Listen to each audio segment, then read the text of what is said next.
I'm president of the Stratford District Labour Council. We're the local arm of the Canadian Labour Congress. Okay. And we represent all the unionized workers in Perth County. So how did you get into doing that?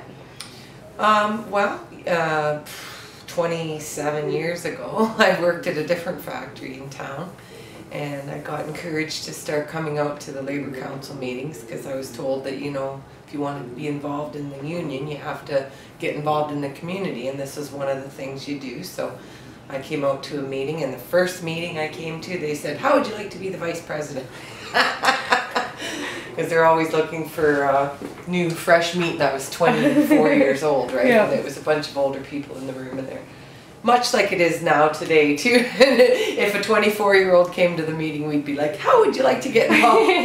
Anyway, that's what did it. I got involved back then, and I stayed as a delegate all these years, and I just became the president 2 years ago. Well, congratulations. Yeah, there's a lot of factories here, but I've been involved in the labor movement, working in a factory for 27 years, like I said, and there's been a lot of change in those 27 years. We used to have a heck of a lot more factories in this community, and a number of them, including one I worked at, closed since free trade agreements have come into play and different things.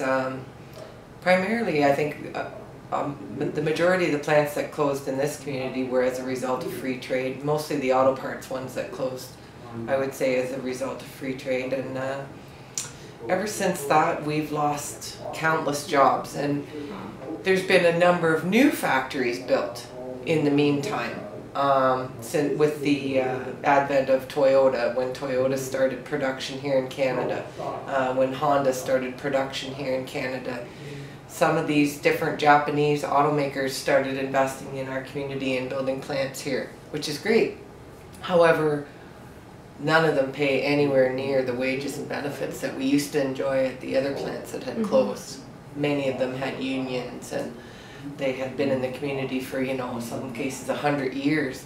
And so, you know, the wages and benefits were good, and they were really good jobs that generations of people, you know, raised their families on. And then when they closed down, these new plants that have replaced them just aren't you know, providing the good jobs that we once had.